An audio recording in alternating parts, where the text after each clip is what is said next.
পতাকা পুড়িয়ে ফেলেছে, পতাকা পুড়িয়ে ফেলাটা খুব স্বাভাবিক। এবং শুধু বাংলাদেশের পতাকা না, ইন্ডিয়ার পতাকাও আমাদের দেশে পুড়িয়ে ফেলা খুব স্বাভাবিক। একটা পতাকা পুড়লে কিন্তু একটা দেশ শেষ হয়ে যায় না, তো সহজ না। আমরা চাই যে অবশ্যই ভারতের সাথে আমাদের সম্পর্ক বন্ধুত্বপূর্ণের হোক, সমতার ভিত্তিতে হোক, ন্যায়ের ভিত্তিতে হোক। ভারতের সব মিডিয়া যে মিথ্যাচার করছে তা কিন্তু না। তো দেখেন রিপাবলিক বাংলা, এটা কিন্তু এমন উস্কানিমূলক কথা বলে যে মনে হচ্ছে যেন টিভির ভিতরে মারামারি করা শুরু করছে, এবং আপনার কাছে এমনভাবে তারা উপস্থাপন করে যে উত্তেজনা তৈরি করে। আমি নিজেও হিন্দু সম্প্রদায়ের মানুষ, সো আমি তেমন আমার ফ্রেন্ডদের সাথে ঘুরছি, সো এখানে আমি কোনো বাধার সম্মুখীন হতে পারি না। আমি আমার রিলিজিয়ন ইন্ডিপেন্ডেন্টলি প্র্যাকটিস করছি, এখানে কেউ বাধা দিচ্ছে না। সো তারা যেভাবে এটা প্রচার করছে এটা একবারেই মিথ্যা। রিপাবলিক বাংলা কিন্তু অনেক চ্যানেল দেখবেন যে সত্যটা প্রকাশ করে। তখন সব মিডিয়া যে এরকম করে, আমরা কিন্তু গড়ে দোষারোপ করছি যে সব মিডিয়া এরকম দোষারোপ করতেছে, মানে উস্কানিমূলক কথা বলছে। আসলে কিন্তু তা না।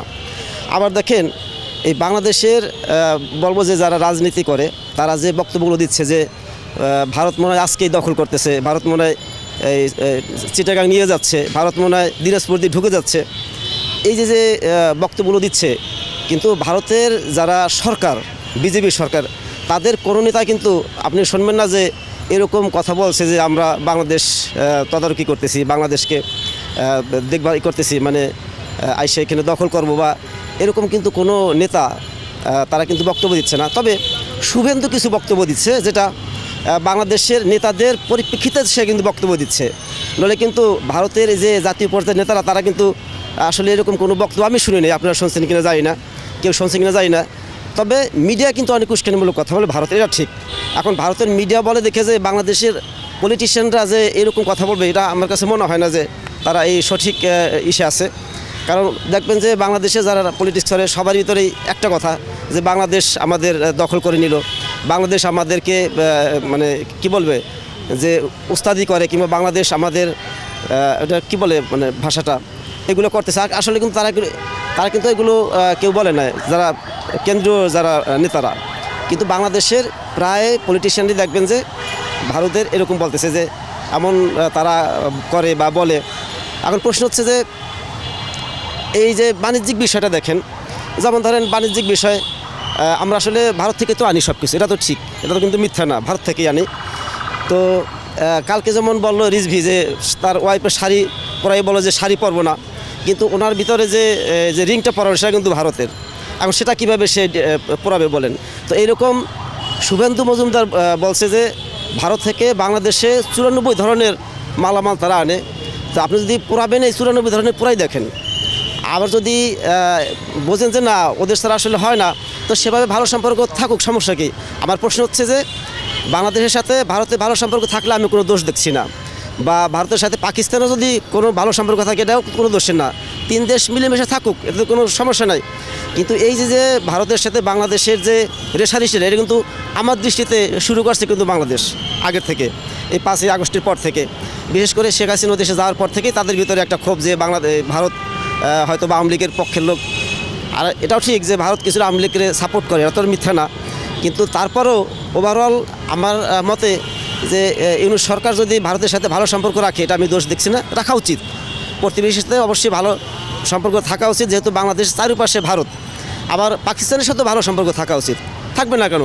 সে যুদ্ধ করছে সেই 71 সালে, এরপরে তো ভালো সম্পর্ক তো হতেই পারে, এটা তো দোষের কিছু না। যেমন শেখ হাসিনা নাম পাঠাতো পাকিস্তানে। কাজে আমার মতামত হচ্ছে যে বাংলাদেশের সাথে ভারত, পাকিস্তান বলেন, নেপাল বলেন, ভুটান বলেন, চীন বলেন, সবার সাথে ভালো সম্পর্ক থাকুক, এটা দোষের কিছু না। কিন্তু এই যে বাংলাদেশের পলিটিশিয়ানরা যেভাবে যে ভারতের বিপক্ষে একতরফা বলছে, আপনি দেখবেন যে মোদি কিংবা তারপরে স্বরাষ্ট্রমন্ত্রী কিংবা যে বড় বড় নেতা, তারা কিন্তু এই বিষয়ে কোনো কথাই বলছে না। আর বাংলাদেশে কিন্তু দেখবেন যে একদম রুট লেভেল থেকে শুরু করে সবাই কিন্তু ভারতের বিপক্ষে কথা বলছে।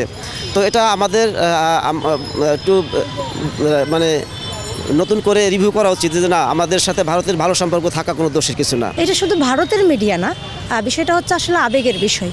আমরা যখন মানসিকভাবে আঘাত পাই, সেটা যার কাছ থেকেই পাই, তখন দেখা যায় আমরা তার সম্পর্কে যা না তা বলে নিজের মনের ঝাল মেটাতে চাই, কিংবা মনের যে কষ্টটা সেটাকে লাঘব করতে চাই। আর সেটা করার জন্য আমাদেরকে যত নিচে নামতে হয় আমরা কিন্তু নেমে যাই। হাজব্যান্ড ওয়াইফের ঝগড়া হয় না, ঝগড়া হওয়ার পরে কি করে, এমনি যে ভালোবাসা থাকে একটু ঝগড়া হলে শুরু করে দেয় যে যত রকমের গোলামের প্রতি যা যা করে সব বলে দেয়, মানে না করলে তাও টেনে আনে। অ্যাকচুয়ালি ব্যাপারটা ঠিক তেমনই। আর এটা যেহেতু অনেক সেন্সিটিভ ব্যাপার, দুটা রাষ্ট্রের সম্পর্কের ব্যাপার, বন্ধুত্বের ব্যাপার, এটা আরও বেশি সেন্সিটিভ। আর এটা কূটনৈতিক সম্পর্ক নষ্ট হওয়ার আগে দেখা যায় দু দেশের মানুষের উচ্ছৃঙ্খলতা বেড়ে যায়। তা সেটা বাংলাদেশের মানুষও ইন্ডিয়ার মানুষও মনে করে কি এই বুঝি কী যেন একটা হয়ে গেল, এটা আমরা কি তোমাদের পাত্তা দেই নাকি, বাংলাদেশিরাও বলি তারাও বলে। আসলে বিষয়টা তেমন না। আশেপাশে 40 ঘর যেমন প্রতিবেশী, আমাদের আশেপাশে যে দেশগুলো আছে তারাও আমাদের প্রতিবেশী, আমরাও তাদের প্রতিবেশী। আমরা সবাই মিলেমিশে সুন্দর সুস্থভাবে বসবাস করতে চাই।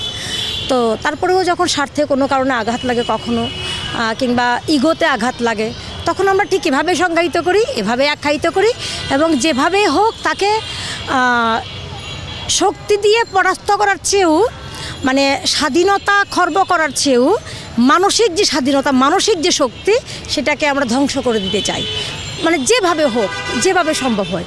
বিষয়টা ঠিক তেমনই। আসলে কিছুই হয়নি, ঝগড়া একটু করে লাগলে যেমন মন খারাপ হলে আমরা মনে করি কি না কি হয়ে গেল, একদম সব শেষ হয়ে গেল, বিষয়টা তেমনই। সব ঠিক হয়ে যাবে, আমরা যা ঠিক হয়ে যাক। দুটো দেশ বন্ধুপ্রতিম দেশ, সে যখন থেকেই আপনার ভাগ হয়েছে ভারতবর্ষ, তখন থেকেও কিন্তু বন্ধুপ্রতিম দেশ। আর একসাথে থাকলে, পাশাপাশি থাকলে ঝগড়া হবে, এরকম উত্তেজনাও বাড়বে, কিন্তু সর্বোপরি সবশেষে সবাই যেন আবার ঠিক সবার জায়গায় ভালো থাকে, সুস্থ থাকে, দু দেশের সম্পর্ক যেন আসলেই বন্ধুত্বপূর্ণ থাকে, এটাই আমাদের চাওয়া। আপনি দেখেন পাশাপাশি যখন দুটো পরিবার থাকে, দুটো পরিবারে গার্ডিয়ানরাও যেমন থাকে, বাচ্চারাও থাকে অনেক। তো দেখা যায় গার্ডিয়ানরা তো যার যার মতো সংসার চালাচ্ছে, তার সংসার সে চালাচ্ছে, আমার সংসার আমি চালাচ্ছি। দুটো বাচ্চা কিন্তু খেলতে গিয়ে এক জায়গায় হয়, এক জায়গায় হলে মারামারি হয়, কথা কাটাকাটি হয়, ঢিল ছোড়াছুড়ি হয়। তখন কি হয়, ওই দুটা মেরে একদম রক্তাক্ত হয়ে যায়। তো তখন আসলে ওই দুজন বাচ্চার যারা অবুঝ, যাদের আপনার কূটনৈতিক জ্ঞান নেই, হ্যাঁ, কিংবা যাদের এই সম্পর্কের উপর জ্ঞান নেই, শিক্ষা নেই, বোধ শক্তি নেই, তারা এখনও সমাজের বা দুনিয়ার তো কিছু বোঝে না, তো তারা কিন্তু ঝগড়া খুব সহজেই লাগিয়ে ফেলে। তো লাগিয়ে ফেলার কারণে যেটা হয়, ওইটা মীমাংসা করার জন্য গার্ডিয়ানদেরকে একসাথে বসতে হয়। এবং আপনি যেটা বলছেন যে পতাকা পুড়িয়ে ফেলেছে, পতাকা পুড়িয়ে ফেলাটা খুব স্বাভাবিক। এবং শুধু বাংলাদেশের পতাকা না, ইন্ডিয়ার পতাকাও আমাদের দেশে পুড়িয়ে ফেলা খুব স্বাভাবিক। তো দেখতে হবে, বুঝতে হবে অ্যাকচুয়াল কে পুড়েছে। যারা পুড়েছেন তারা তো আসলে এই বিষয়ে কোনো জ্ঞান রাখেন না।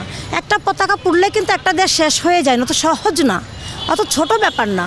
তো একটা পতাকা পুড়ে আসলে সে কী করে, ওই যে আমাদের মতো ওই ওপাশে তো কিছু উচ্ছৃঙ্খল মানুষ আছে, জাস্ট সে তাদেরকে বোঝাতে চায় যে দেখ আমরা কি করেছি। তো তখন তারাও দেখা একটা পড়েছে, দেখ আমরা কি করেছি। কিন্তু কূটনৈতিক যে সম্পর্কের ব্যাপারটা, অফিসিয়ালি যে রিলেশনটা, সেটা কিন্তু ওকে মানে ভিতরে একটা অন্তর্কন্দল তৈরি হওয়ার সম্ভাবনা থাকে। সেজন্য গার্ডিয়ানরা যেমন বসে মীমাংসা করে দেয়, এই খবরদার আর করবি নাই, আমাদের প্রতিবেশী, আমাদের বন্ধু, একসাথে মিলেমিশে থাকতে হবে, খেলতে হবে।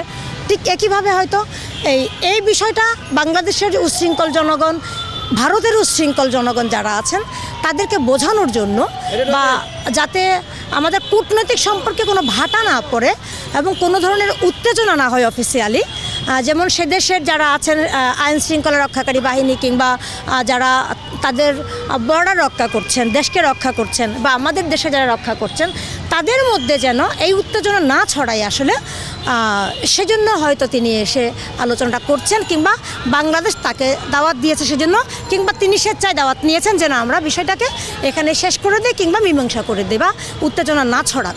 আসলে সবাই তো চায় সুন্দর একটা পৃথিবী, বলুন কে চায় ঝগড়াঝাটি করে বাঁচতে। ভারতকে আমরা সবসময় আমাদের নিকটবর্তী প্রতিবেশী, এবং তাদের সাথে আমাদের 4000 বর্গ কিলোমিটারের একটা মানে বর্ডার, সেটা কিন্তু যে কোনো দেশের জন্যই একটা খুবই গুরুত্বপূর্ণ। সো তাদের সাথে আমরা এত বড় একটা অংশ শেয়ার করি, তো অবশ্যই আমাদের কিন্তু তাদের সাথে সুসম্পর্কটা বজায় রাখা খুবই গুরুত্বপূর্ণ। একই সাথে আমাদের অর্থনৈতিকভাবে, রাজনৈতিকভাবে তারা বিভিন্ন সময় আনফেয়ার একটা প্রভাব বিস্তার করার চেষ্টা করেছে আমাদের উপর, যেটা আমাদের মানে দেশের স্বার্থের জন্য আমরা কখনোই এটা মেনে নেব না। তবে আমরা চাই যে অবশ্যই ভারতের সাথে আমাদের সম্পর্ক বন্ধুত্বপূর্ণের হোক, সমতার ভিত্তিতে হোক, ন্যায়ের ভিত্তিতে হোক। আমরা ন্যায্য দাবি মানে যে কোনো আপনার বিষয়ে আমরা সমতার সাথে আমরা আমাদের ন্যায্য দাবিটা বুঝে নিতে চাই।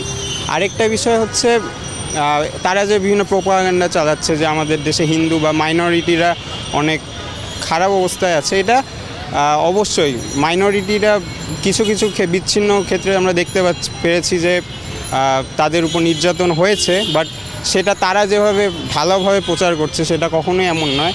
আমি নিজেও হিন্দু সম্প্রদায়ের মানুষ, সো আমি তেমন আমার ফ্রেন্ডদের সাথে ঘুরছি, সো এখানে আমি কোনো বাধার সম্মুখীন হতে পারি না। আমি আমার রিলিজিয়ন ইন্ডিপেন্ডেন্টলি প্র্যাকটিস করছি, এখানে কেউ বাধা দিচ্ছে না। সো তারা যেভাবে এটা প্রচার করছে এটা একবারেই মিথ্যা। তা আমাদেরও উচিত যে বিষয়টা সম্পর্কে সচেতন হওয়া এবং আমাদেরকে মানে নিজেদের মর্যাদাটা বুঝে তাদের সাথে চোখে চোখ রেখে আর কি আমাদের পররাষ্ট্রনীতি এবং যে কোনো অধিকার বিষয়গুলিতে সেগুলো আমাদের সমতার ভিত্তিতে যাচাই করার সময় এখন।